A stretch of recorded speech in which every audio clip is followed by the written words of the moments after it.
दुनिया की बड़ी बड़ी अर्थव्यवस्थाओं में अब भारत का नाम सबसे ऊपर गूंज रहा है, जिसे गरीबी और भ्रष्टाचार का प्रतीक माना जाता था। आज वही भारत बन चुका है दुनिया की सबसे बड़ी अर्थव्यवस्था। जी हाँ दोस्तों, आपने बिल्कुल सही सुना। भारत ने जर्मनी को पछाड़कर दुनिया की टॉप 4 इकोनॉमी में अपनी जगह बना ली है। लेकिन सवाल ये है, कैसे हुआ ये करिश्मा? कौन है वो लोग और फैसले जिन्होंने भारत को यहाँ तक पहुँचाया?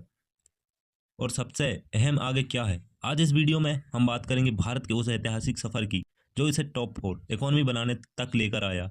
रुकिएगा मत, क्योंकि हर सेकंड में आपको गर्व होगा कि आप भारतीय हैं। वीडियो के आगे बढ़ने से पहले वीडियो को लाइक कीजिए और चैनल को सब्सक्राइब कीजिए। दोस्तों, दुनिया में अब एक नया युग शुरू हो चुका है।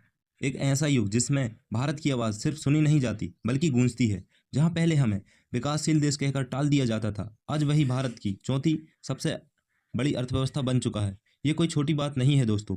कभी जो देश ब्रिटिश राज का गुलाम था, जो बर्बादी और बेरोजगारी की मिसाल समझा जाता था, आज उसने दुनिया की सबसे बड़ी समृद्ध देशों को पीछे छोड़ दिया है। आप सोच रहे होंगे कि ये कब हुआ, कैसे हुआ? ये सफ़र शुरू हुआ था आज़ादी के साथ 1947 में। जब देश आज़ाद हुआ, हमारे पास कुछ भी नहीं था। ना सही ढांचा, ना पैसा, ना तकनीक, सिर्फ एक सपना था, एक दिन भारत भी उभरेगा। फिर आए वो दौर जब हमें लाइसेंस राज और नौकरशाही के जाल में फंस गए।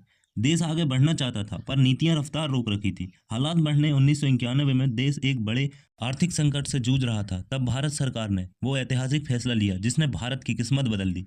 खुला बाजार, प्राइवेट कंपनियों को मौका, विदेशी निवेश, यही थे वो बीज जिसने भारत की आज की आर्थिक ताकत का वृक्ष खड़ा हुआ। धीरे धीरे भारत की ग्रोथ तेज होने लगी। सॉफ्टवेयर इंडस्ट्रीज में नाम कमाया। बेंगलुरु, हैदराबाद, पुणे जैसे शहर ग्लोबल इनोवेशन के हब बन गए। आज भारत आईटी में सिर्फ एक नाम नहीं, ब्रांड है। इंफोसिस, टीसीएस, विप्रो जैसे नाम अब अमेरिका, यूरोप तक की जरूरत बन चुके हैं। लेकिन कहानी यही नहीं थी। मैन्युफैक्चरिंग में मेक इन इंडिया आया। सरकार ने सिर्फ बड़े उद्योगों को बढ़ावा दिया, बल्कि छोटे व्यापारी और स्टार्टअप को भी ताकत दी। देश में आज हर दिन 3 नए यूनिकॉर्न स्टार्टअप जन्म लेते हैं। भारत अब सिर्फ उपभोक्ता नहीं, निर्माता बन चुका है। फिर आए डिजिटल इंडिया। आज आप किसी गांव में चले जाइए, वहां भी क्यूआर कोड स्कैनर करके दूध खरीदा जा सकता है। यूपीआई ने वो कर दिखाया है जो दुनिया के बड़े बड़े बैंकिंग सिस्टम नहीं कर पाए। लेकिन एक और ताकत है जो भारत को दुनिया से अलग करती है, हमारी युवा आबादी।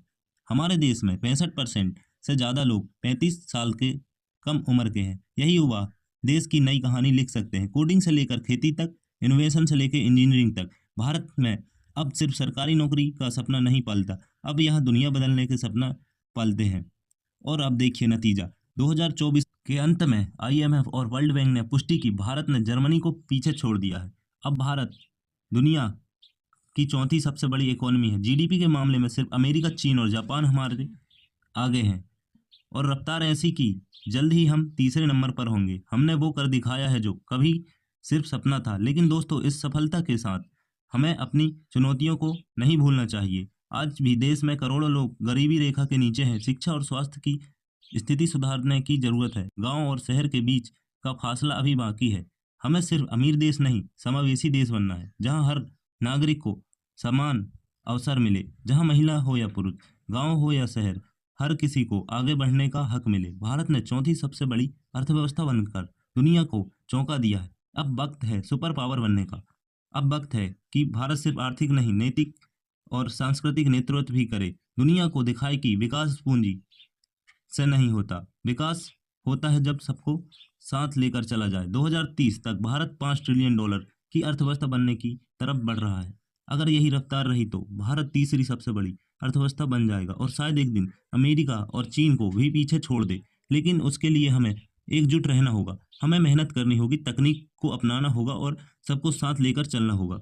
आज हम इतिहास बना रहे हैं और आने वाली पीढ़ियां इस पर गर्व करेंगे कि हमें सिर्फ एक अर्थव्यवस्था नहीं, एक नया भारत खड़ा किया है। अब सिर्फ देश नहीं, एक दिशा है, एक मिसाल है कि अगर इरादा मजबूत हो तो कोई भी देश अपनी तकदीर बदल सकता है।